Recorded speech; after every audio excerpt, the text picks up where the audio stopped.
Hola Memo, envío un saludo a ti y a toda la familia de Cuenta Historias. En esta ocasión quiero compartirles a todos ustedes un relato que me contó un amigo que tuve en el tiempo que estuve trabajando en los Estados Unidos. Para no ser más largo esto, le envío un gran saludo a mi amigo Nicky, ya que él es el protagonista de este relato. Nicky por mucho tiempo fue oficial de policía en Detroit. Ya hace unos 6 años que le ha ocurrido esto, una noche cuando estaba operando en el turno nocturno. Que empieza cuando toda la ciudad empieza a callarse, pero que las cosas realmente malas comienzan a pasar. Esa noche patrullaba con su compañero Carter, un afroamericano de unos 45 años que ya tenía colmillo en la policía. Incluso Carter por mucho tiempo fue su instructor en las calles de la ciudad. Aquella noche iba por la zona este, cerca de la fábrica vieja de autopartes que cerró hace años y ahora solamente servía para escondite de ratas, vagabundos y lo que sea que aceche en la oscuridad de las noches. Eran cerca de la 1:30 de la madrugada, recuerda él. La patrulla avanzaba por una calle sin alumbrado público y solo los faros del coche cortaban la neblina baja y el silencio espeso de aquella noche, algo muy normal en aquel lugar, menciona él.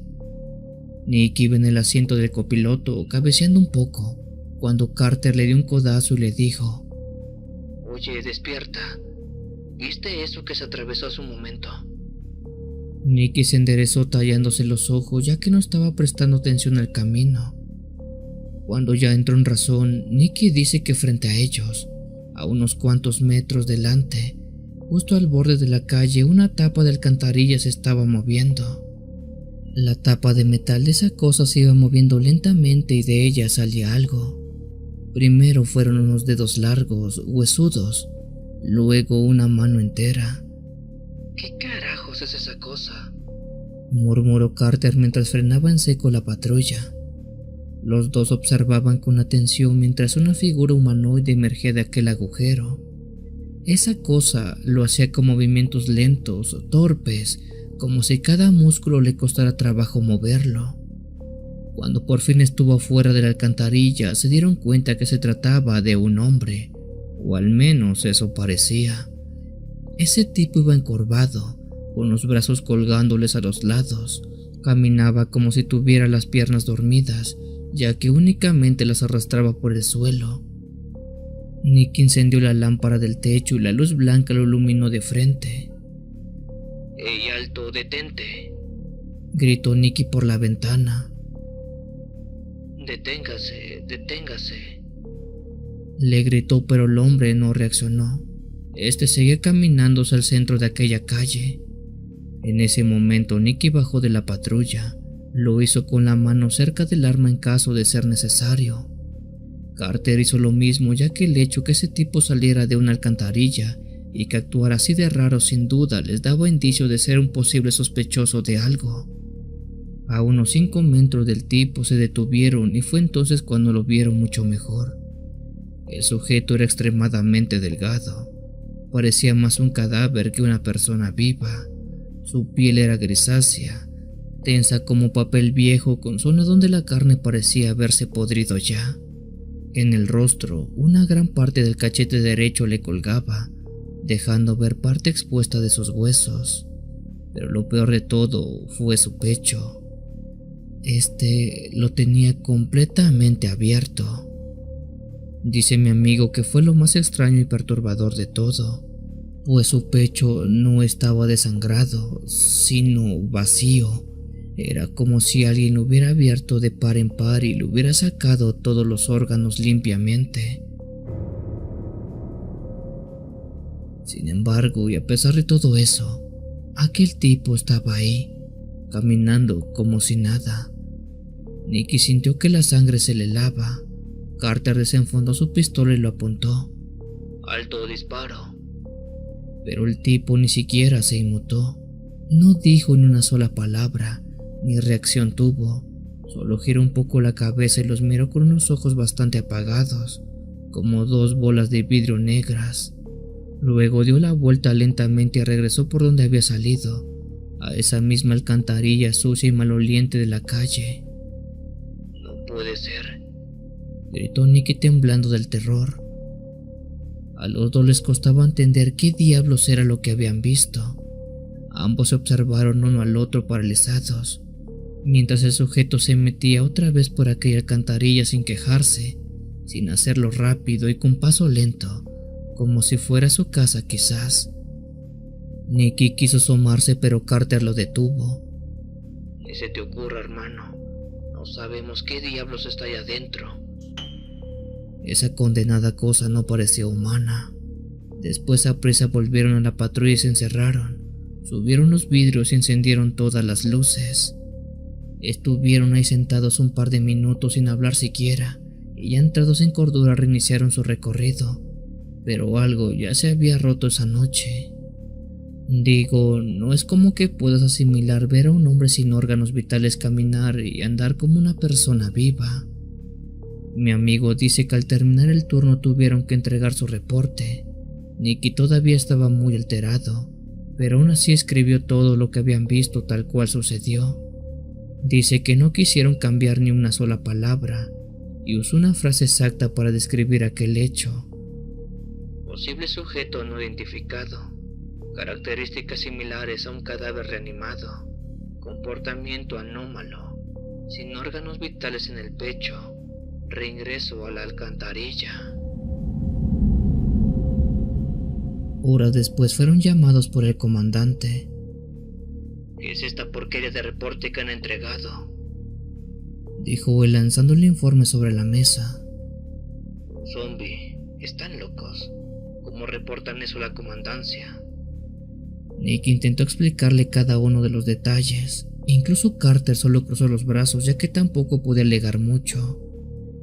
No estamos diciendo que era un zombie, solo que lo vimos un tanto diferente. Aquello no parece una persona. El comandante al escuchar eso solamente alzó la ceja. Esto no puede entrar al sistema, quítenlo. Pongan que era un indigente desorientado, un tipo drogado con ya saben qué droga y así déjenlo. Con esa orden dada, dice mi amigo que el reporte se tuvo que modificar. El caso se cerró y nadie investigó aquella alcantarilla. Nadie siquiera revisó las cámaras ni hicieron nada. Nicky pidió su cambio de turno 2 semanas después, pues dijo que ya no se sentía seguro en las calles de noche. Carter aguantó unos meses más, pero después también se cambió. Mi amigo volvió a pasar por ahí varias veces, pero ya no volvió a ver a ningún tipo idéntico a ese. Eso le hizo pensar que quizás lo que vieron esa noche sí fue una persona drogada con ya saben qué, que los deja como si parecieran zombies. Pero aún así no entiende cómo es que el tipo sin órganos podía moverse, cómo podía andar si físicamente y humanamente ya no era posible. Y eso le da mucho miedo a mi amigo, ya que puede ser que los zombies ya existan y no nos hemos dado cuenta.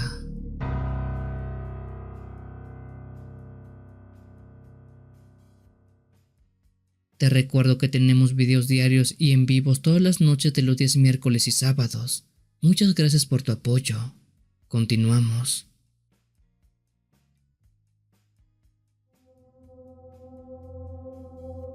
Yo no soy de andar contando cosas raras, no creo en brujas ni espantos. Soy de las personas que primero tiene que descartar todo tipo de respuestas lógicas para después ya ponerse a pensar en cosas de otro mundo. Soy oficial desde hace más de 15 años y en este lugar he visto de todo. Muertes por riñas, accidentes horribles, asaltantes llorando como niños después de ser atrapados. Ya saben, todo lo que involucra este ambiente. Pero lo que me pasó aquella noche, allá por los caminos de San Nicolás de Tule, nunca ha tenido explicación. Y aunque muchos no me crean, yo lo viví, y todavía lo tengo bien grabado en mi cabeza. Esa noche me tocaba patrullar solo. Era una madrugada tranquila, de esas en las que ni se oyen los sapos de los charcos de agua que está más próximo. Si muy acaso los ladridos de los perros que están a lo lejos, pero nada más. En aquella ocasión eran como las 2 de la noche más o menos. Iba manejando por una brecha vieja que conecta el pueblito con los ranchitos de las orillas, esa que pasan por los cerros pelones y sembradíos abandonados de la gente. En eso, con las luces de la patrulla, veo a un muchachito caminando a orilla de aquel camino. Eso se me hizo un tanto extraño, ya que era un adolescente como de 14 años o quizás 15, que iba deambulando únicamente él solo por aquella vía sin siquiera una linterna. El joven llevaba una sudadera gris con capucha puesta, una mochila al hombro y tenía unos tenis llenos de lodo y polvo. Aquel muchacho caminaba tranquilo, como si no fuera de madrugada, y aunque yo sabía que mucha gente suele caminar de noche para andar por sus pendientes, eso me causó mucha intriga, pues no era tan normal ver a alguien tan joven caminando por aquel sitio. Debido a eso decidí frenar despacio y bajé la ventana para ver qué era lo que estaba ocurriendo. Hey muchacho, buenas noches. ¿Qué haces por acá a estas horas? Ya es muy tarde y estás lejos del pueblo. El muchacho se paró rápido y me vio sin miedo. Recuerdo que él tenía una cara seria, pero no estaba espantado. Más bien estaba como tranquilo, relajado. No sé bien cómo explicarlo, pero su rostro me daba algo de confianza. Buenas noches, policía. Me llamo Roberto y voy para mi casa, que está allá por donde está el cerro, más o menos a la altura del farol.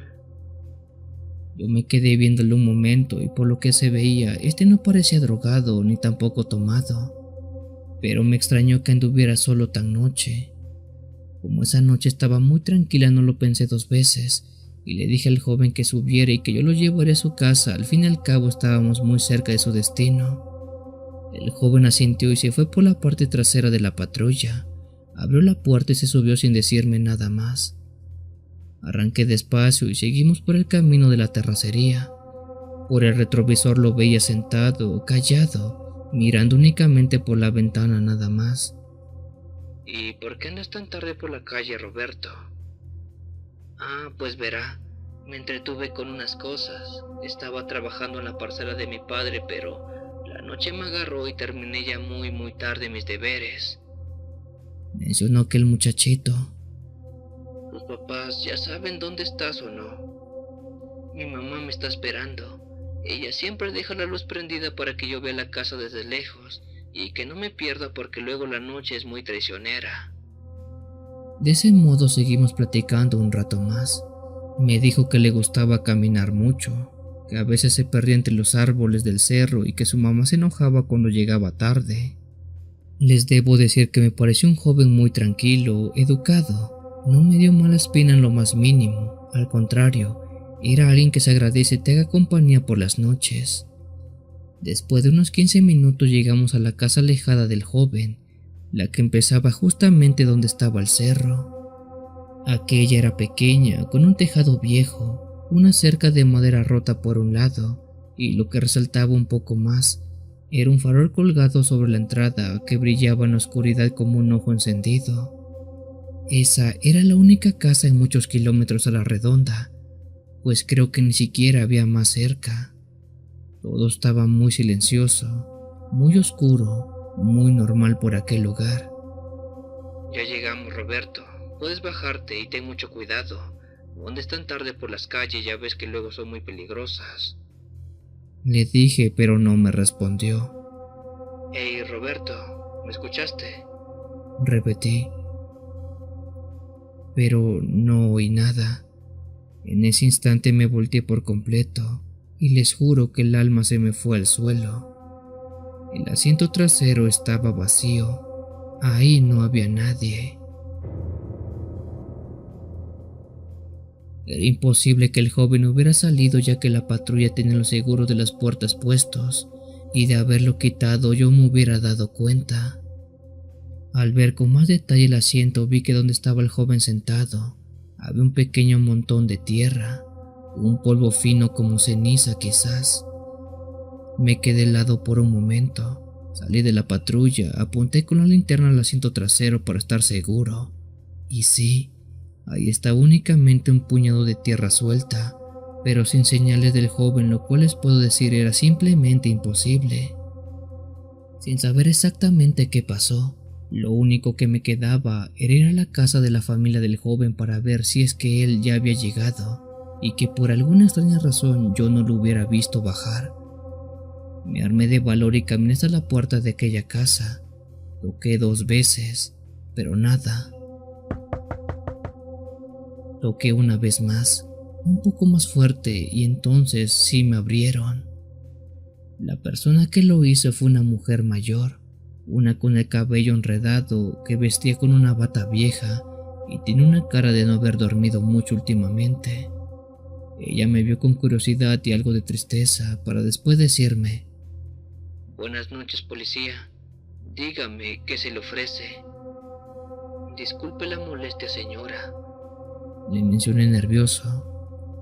Es que hace rato me encontré a un muchachito aquí en el camino. Me dijo que se llamaba Roberto y que esta era su casa. Yo lo traje hasta aquí, pero verá que al llegar y ver en la patrulla, él ya no estaba. No sé si es que ya se metió a la casa y yo no lo vi bajar. Cuando le dije eso, ella no se sorprendió en lo absoluto. Solo bajó la mirada y después respiró hondo para responderme con una voz muy tranquila: Mire, policía, lo que le voy a decir espero no lo asuste. Es correcto que él es mi hijo, y es correcto que usted lo trajo. Cuando ella me dijo eso, sentí un escalofrío recorrerme desde los pies hasta el cuello. Pero verá, policía, él falleció hace 2 años. Mi hijo se perdió en el cerro una tarde. Lo buscamos días enteros, pero cuando lo encontramos ya era muy tarde. Desde entonces muchos lo han visto caminar de noche por la carretera. Siempre piden que lo traigan a la casa, pero cuando llegan, él ya no está. Solo se queda eso, la tierra o ceniza, que es lo que usted ya encontró. Al escuchar eso me apoyé en la patrulla, pues no podía concebir cada palabra. La señora me dio las gracias por traerlo. Me ofreció un vaso de agua para hacer saliva por el susto que me acababa de llevar. Después de lo que me dijo la mujer, subí a la patrulla y di la vuelta. Lo hice con el corazón temblando, pero sabiendo que había hecho algo bueno, o al menos eso creo.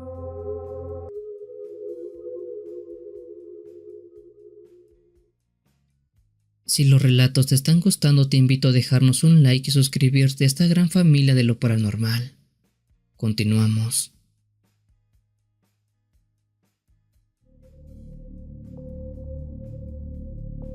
Buenas noches a todos. Lo primero que les digo es que no sé si ustedes creen en algo así, pero yo sí, ya que el que me contó esto no era alguien que se inventara historias nada más para llamar la atención. Quien me contó esto se llama Daniel y fue oficial en Gary, Indiana, Estados Unidos, una de esas ciudades que se sienten vacías por dentro, como si el tiempo se hubiera detenido justo después de que todos se fueron y solo quedaran ruinas y recuerdos malos. Daniel es un familiar, aunque no lo conozco mucho, sí les puedo decir que él no es supersticioso. Él siempre ha sido un hombre recto, frío a veces, muy apegado a lo que se puede comprobar claro. Por eso lo que vio esa noche lo marcó tanto que después ya ni siquiera podía saber qué era real y qué no. Esto le pasó hace muchos años. Dice que aquella era una madrugada como cualquier otra en la cual estaba cubriendo un turno nocturno bastante largo y aburrido. Él iba haciendo una ronda de patrullaje como ya era costumbre a esa hora. Dice que en la calle había bastante niebla y un poco de frío, un clima habitual ya que se encontraba en otoño. En esa ocasión Daniel iba únicamente solo en la patrulla. Había terminado de dar un par de rondas por el lado oeste de la ciudad y se disponía a descansar un rato frente a una tienda cerrada. Ya estaba llegando a descansar cuando la radio de la unidad soltó una interferencia bastante extraña. Dice que era como un chirrido metálico y luego se escuchó una voz. Unidad 22, por favor, necesito ayuda. Casa en la calle 184, número 312. La voz era baja, rasposa, como si la garganta de quien hablara estuviera muy lastimada, pero aún así se escuchaba clara, muy clara, y eso fue lo que me inquietó más. Pero lo extraño era que aquella frecuencia de la radio no era pública. Nadie podía transmitir a través de ella excepto la central. Así que, ¿quién diablos pudo haberlo hecho? Daniel respondió de inmediato a aquel llamado. Aquí unidad 22. ¿Quién habla? ¿Cuál es la emergencia? pero nadie contestó, solamente hubo silencio. Del otro lado solo salió un zumbido que duró unos cuantos segundos y después nada más. Daniel volvió a hablar, pero no obtuvo respuesta alguna. Aún así, algo en su interior le dijo que fuera, que tenía que estar presente en aquel lugar. Daniel entonces revisó la dirección, la calle 184, número 312. Dice que era una zona industrial muy vieja, lleno de casas abandonadas que hasta eso no estaban muy lejos, pero sin un lugar que era de mucho cuidado. Al llegar todo era oscuridad. La mayoría de los postes estaban rotos o sin luz, pero justo en aquella casa, en la 312, tenía una ventana de la cual destellaba una luz en su interior. Por lo que dice Daniel, aquello no parecía luz de un foco, más bien parecía un destello suave, como si alguien estuviera usando una linterna desde la parte de adentro. Daniel estacionó la patrulla frente a la acera, con las luces apagadas para no dar aviso de que ya había llegado, pues quizás quien necesitaba la ayuda era alguien que estaban asaltando su casa. Se bajó con cuidado, tomó su linterna y caminó hasta la puerta. Dice que al menos desde afuera no se escuchaba nada, ni voces, ni pasos, ni el típico crujido de las ramas por el viento. Eso no le dio buena espina, pero aún así siguió adelante. Con la linterna apuntó al interior del lugar y después dio un aviso. Policía de Gary, ¿quién se encuentra dentro? Pero dice que no salió respuesta. Al seguir viendo esa luz dentro de la casa pero no recibir respuesta o sonido, entró con su arma desenfundada y apuntó hacia todos los rincones. El lugar dice que olía a encierro, a polvo viejo, a una humedad bastante rancia. El suelo crujía con cada paso. Dice que había muebles cubiertos con sábanas manchadas, botellas vacías, papeles por todos lados como si adentro habitaran vagabundos, pero no había señales de alguien. De manera extraña, cuando se acercó más a donde vio aquel destello, dice que la luz que había visto antes ya no estaba, todo estaba muy oscuro. Con mucha cautela avanzó por la sala, luego por la cocina, abrió una alacena, pero nada, ni un ruido.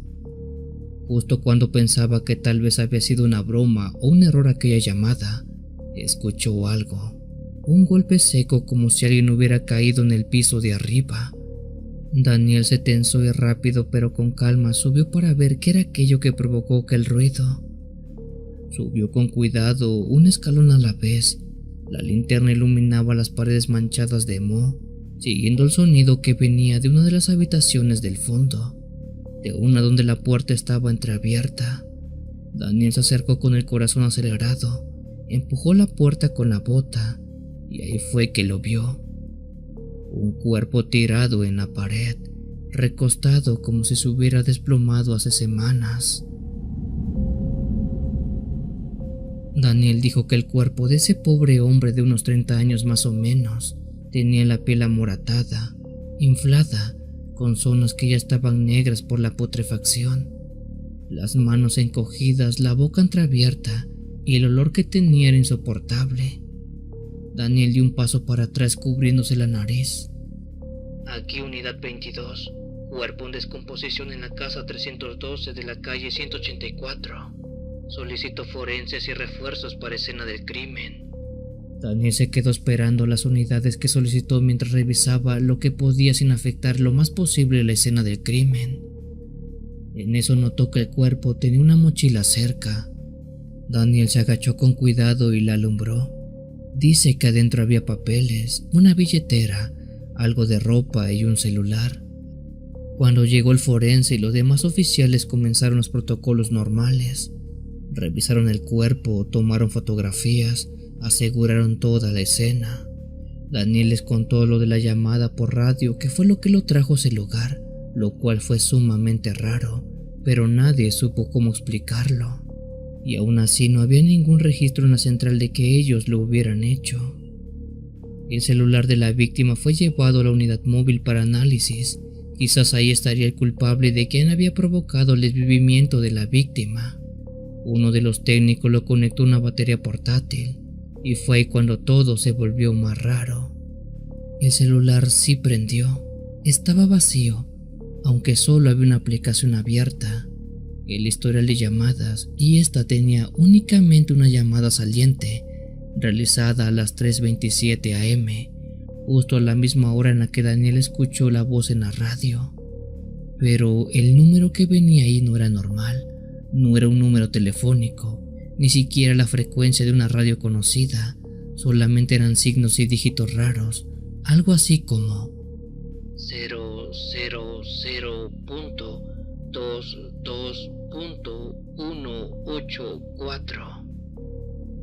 Los mismos números de la unidad de Daniel y el número de la calle donde estaba aquella casa.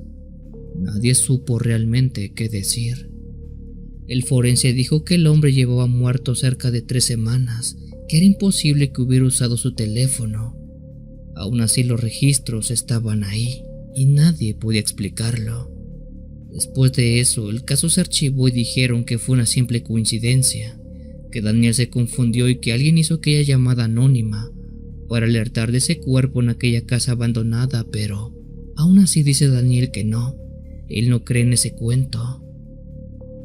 Él nunca dejó de pensar en aquel muerto y en por qué lo había llamado justamente a él, pues él está seguro que el cuerpo, o más bien el alma o espíritu de ese pobre hombre, le marcó desde su teléfono para que encontraran sus restos.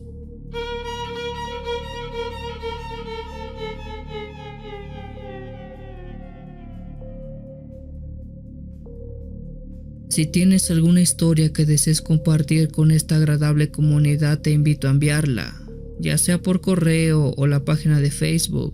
Los links están en la descripción del video. Te agradecería actives todas las notificaciones para estar al día con los relatos que se suben a diario. Muchas gracias por dejarme llegar hasta tus oídos. Yo soy el Cuenta Historias. Te deseo una linda y oscura noche. It has to be like a cool ass car. Car that looks cool on the inside. Yeah. You cold?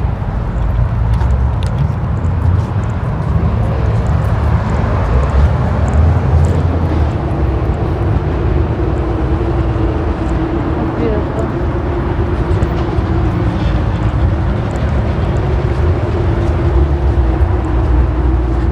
Kind of cool enough. Bunch of cars and shit.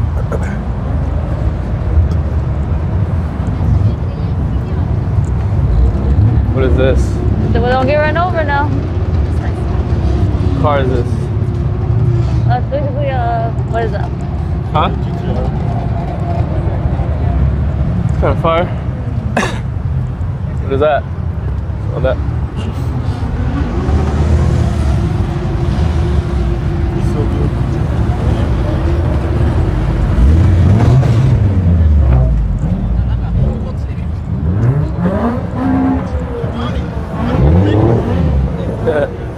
What's up, bro? Where y'all from?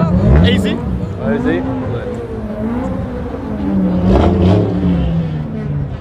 Hi. This y'all first time here? Yeah. That's it. I Nice to meet you. Hi.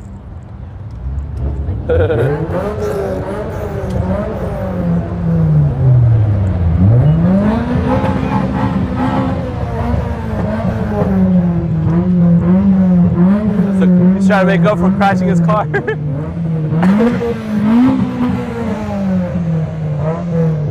over for him. He's trying to regain his aura. I know. I mean, look, he's regaining it. With the gold ribs. That's like how mine were.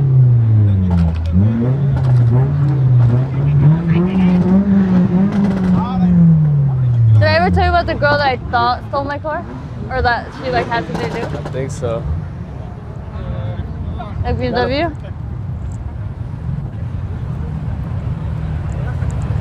Where are the Subis that we saw? I don't know, this car has a whole rig on it though.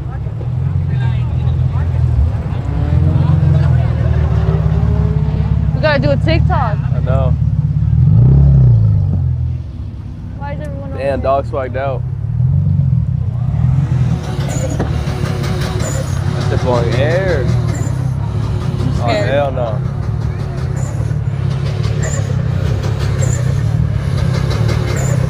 What does that mean? Is that good or bad? Turbo.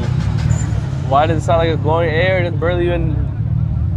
Yo, we gotta find this GT WRX Okay, bet. We need to find the people that had the WRX. clip.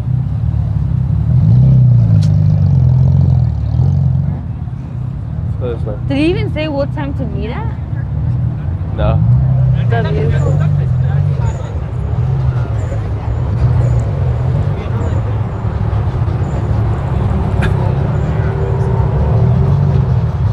I think we're ruining people's videos. For real? Yeah. Man, I need an aesthetic video like you. You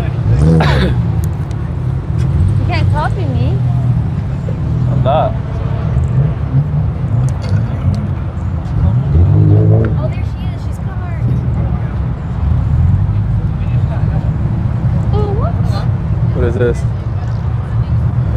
This? Like, this one's nice.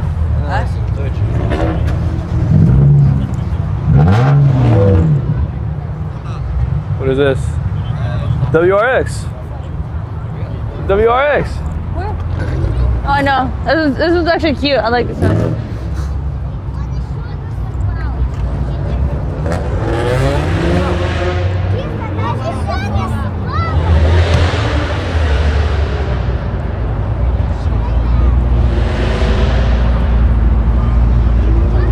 Oh, he's doing the upside down phone. Look at that bright ass highlighter at Ford.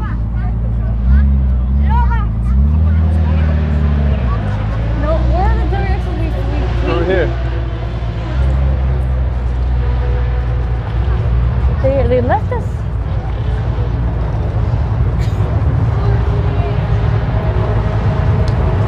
Oh, the 360 GoPro camera. Oh, look at this one. This is what I want. With the antenna right there on the light. Yeah. Best car right there. Like, what is this? This is cute.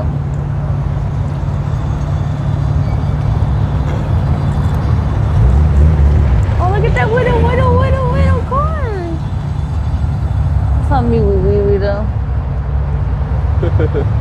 Wait, is that the Subi that we came with?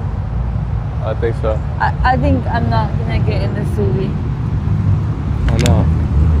because it's gonna be hard to find them.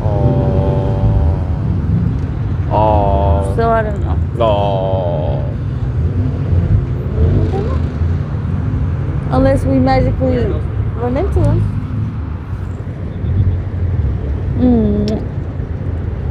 Like that's WRX. There's actually a lot, huh? There's a lot of GTRs.